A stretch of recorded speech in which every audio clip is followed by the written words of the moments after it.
Welcome back to another video, guys. So in today's video, we have a theme team that is based off Lysandre's team. I have a Pyroar, I have a Notchcrow, I have a Gyarados, and then I have just like some Team Flare Grunt Mons like Toxicroak, Swalot, and Houndoom. So I'm going to lead in with my Toxicroak. My team has a really scary, my opponent has a really scary team. He has the Meowscarada, the Skeledirge, Miraidon, Koraidon, Decidueye, and a Haxorus. So I'm going to swap in immediately to the Houndoom here for the Flash Fire, predicting the Torch Song, and he puts me right to bed. So that's pretty frustrating, but I switch out to the Swalot, suspecting that he's going to switch out the Skeledirge, considering he really can't attack me with anything, being Ghost and Fire type. I resist both. So he does switch into the Decidueye, and I use Thunder Wave to try to slow this thing down. But he does show me that he's Phantom Force, so that allows me to free switch into my Pyroar. Since he's a normal type, he's immune to Ghost type attacks. So as I switch into my Pyroar here, I am going to go ahead and be able to take this Decidueye out using Flamethrower, which is pretty interesting that he stayed in. He probably didn't realize that Pyroar is faster than Decidueye, and I am speed invested. But anyway, so that does OHKO the Decidueye, so pretty good lead start on my end, considering one of my mods is incapacitated, being Sleep. So he brings in the very scary Koraidon. I'm glad he didn't bring in the Miraidon, because Miraidon's honestly more strong than Koraidon, much more broken in my opinion, even though I prefer Koraidon. But anyway, so I'm bringing Swalot here, predicting him going for a fighting type attack, the Collision Course. It's the most obvious play, considering I'm a normal type. So Swalot's going to pretty much eat that up, and then I'm going to want to try and slow this thing down using Thunder Wave, but he does end up just taking me out using the Outrage. So at this point, I'm kind of conflicted on who I should bring in. So I figured, let me bring in the Houndoom, try and wear down this Sun. And I also have a Focus Sash. Maybe he can get confused from the Outrage after the fact, where it could help me just gain some momentum. But he does end up showing me that he's Lumberry. So the Thunder Wave wouldn't even have worked anyway. Even if I got it off, because he would have just healed himself. But at this point, my Houndoom is dead. So he's going to go down from a Drain Punch here. And this gives me a free switch in. And this play right here is honestly the end of games. And no wonder Lysandre had Gyarados as his ace, as the Mega Evolution, because I'm going to Terrastallize my Gyarados here. And, well, not yet, but I will Terrastallize him. And he's essentially just going to sweep this guy's team. So the first mistake my opponent did is switching out the Koraidon and not getting some chip damage off, even though it wouldn't have killed. And I predicted him switching, kind of just baiting the Miraidon to come out. And I do have a Ground Terra, so I go for the Dragon Dance, and then I didn't Terrastallize initially because I didn't want the Miraidon to get scared off immediately. I wanted him to I wanted to bait the Electro Drift and know that I'd be immune with the ground. So I did just that. And I got a second Dragon Dance up to ensure that I OHKO pretty much everything on his team. And I have a Moxie Gyarados. So he is going to go ahead and hit me here with the Electro Drift, where it won't affect me since I'm immune now. And I am carrying the Earthquake and Ice Fang for coverage, with Waterfall as my stab move. And he switches in Skeledirge, which will get one-shotted here by the Earthquake. So I'll just let you guys enjoy this match here and watch the amazing, beautiful sweep that Gyarados had made. There is another battle after this one, which is a little bit more intense and a bit longer than this one. So I'll let you guys watch this sweep and enjoy the music in the background, and I'll be right back with the commentary right after this battle.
there you guys have it. So that was a pretty fun match to have, just considering how OP my opponent's team was with 2 main box legendaries, and Gyarados just setting out a little victory squeeze here for us. But moving on to our next match, this is going to be against our server's champion on Discord, Sneed, and he's a really experienced battler. So he's going to lead off here with his Rotom Wash, and I'm going to lead off with the Toxicroak. So I like to lead off with the Toxicroak just to kind of see what my opponent's going to do, since I have that fake out, get some chip damage. Chip damage is just so important in Pokemon because it could really just change the outcome of the match. But because he stayed in, I'm predicting that he's going to go for something to the effect of Will-O-Wisp or Thunder Wave, as these things usually carry those type of status conditions. So my Swalot here has the most minimal issues with, well, doesn't really offer too much to the team. So I figured if he gets crippled with the Thunder Wave, or if he gets hit with Burn, then he's not really going to really be that much in trouble. So I go for the Thunder Wave here, and I end up missing the Thunder Wave as this Glimmora gets up her rocks and her toxic spikes. So I want to try and slow this thing down, as Glimmora is the fastest thing on my opponent's team from what I can tell. And he does end up predicting me going for the second Thunder Wave, as it was kind of obvious considering it missed that I'd try for it again. He does switch into the Clodsire, which he does hit me with Earthquake for some pretty good chunk damage here. Puts me less than half at health. Now the Black Sludge is going to put me back a little bit over half. And I'm thinking, okay, he's probably just going to want to go for the kill shot, considering it did more than half. So I did switch out. And I was thinking of debating on whether I switch into Honchkrow or into Gyarados, but I figured Honchkrow has a little bit more viability on my against my opponent. And he does predict that, and he hits me with Poison Jab. So that's pretty unfortunate that my Gyarados was the MVP last match, but he won't really be getting too much screen time today on this match. I do hit him for the Ice Fang there, predicting the potential switch, since Gyarados tend to carry the Earthquake, but my opponent does end up staying in, which is pretty interesting. And I wanted to try and preserve the Gyarados for a potential free switch in, or just a quick cleanup kill, since he's only going to be able to really get one last hit in. Considering there's rocks, considering he has a life orb, he's going to eventually die and whittle itself down. So I do switch back into the Swalot. I see my opportunity to suck up those toxic spikes off the floor. And he is going to take me out here. So this will allow me at least a free switch in now into a different mon that I could start to gain momentum in. So I decide to switch into Al Capone here, the Honchkrow. And essentially the goal is to just kill this Clodsire. Clodsire is really going to be the biggest wall towards my team, considering I have 2 fire types. I have pretty much dead Gyarados.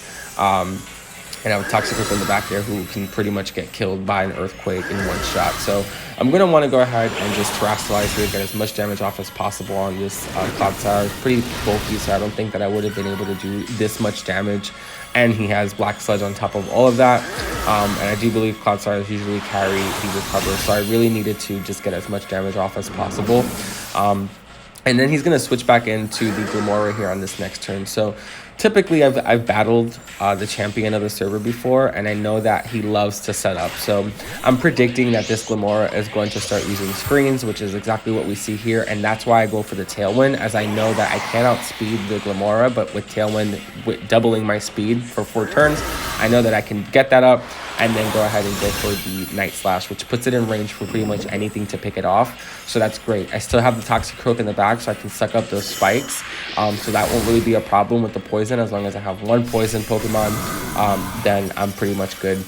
So the Honchkrow does end up dying here. I end up having to sack it off, but it didn't go down without a valiant fight. So great job, Honchkrow.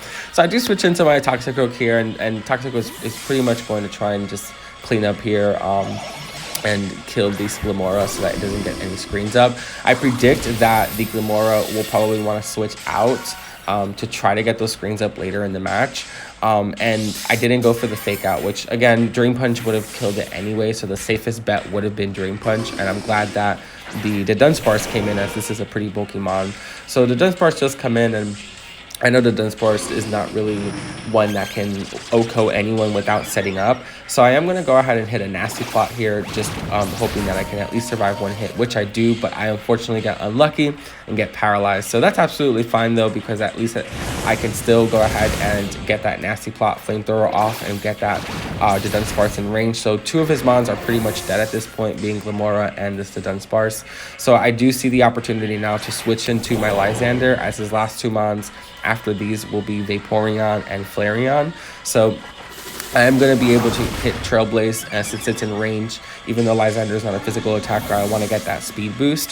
So I do get that speed boost, and he's holding a Throat Spray. So Throat Spray, anytime you use any type of voice move like Sing, Hyper Voice, you'll get a +1 special attack increase. So here with the Vaporeon that comes in, I do suspect that I can at least live 1 attack if it doesn't carry the Surf. So I go for the Hyper Voice to try and get as much damage as possible off on this thing, and I figured if I die, that's fine. I still have the Toxicroak in the back who can pick off pretty much the rest of his team. So he does end up surviving on pretty low HP, which is great. He switches back out to the Glimmora after getting Hyper Voice and seeing the Throat Spray activate, kind of scared to get hit by that Hyper Voice, even though the Vaporeon definitely would have lived on pretty low HP. He could have definitely taken my Pyro out with another Chilling Water, but that goes down. The Glimmora will go down from that switch in for the Hyper Voice. He's going to send in the Flareon. And honestly, I feel like the misplay on my opponent's end on this match was switching from the Vaporeon and not taking out my Lysandre. And then this play, by going for the Trailblaze, thinking that I was in range, and it surviving on 7 HP, so I got a free kill there. So yeah, a few misplays on my opponent's part that really could have had him the match, but love to see the Lysandre sweep as we don't get Pyro screen time enough. So I go ahead and use Hyper Voice and pretty much sweep the rest of his team with Pyro and clean up at the end using my Toxicroak. So you'll see that here. Vaporeon will live on that pretty low red HP, which again just proves that he should have just stayed in with that Vaporeon to kill me. Pretty unfortunate, but I'm glad that this Lysandre team really did its thing, and I had a lot of fun playing with this team. So I hope you guys enjoyed watching. And I think I'm definitely going to start doing some more theme teams. These are pretty cool. Hoping I can maybe do a Team Galactic team, change my hair to a bob, and get a little creative and have some fun. But again, guys, thank you so much for watching. I hope you all enjoyed and had fun.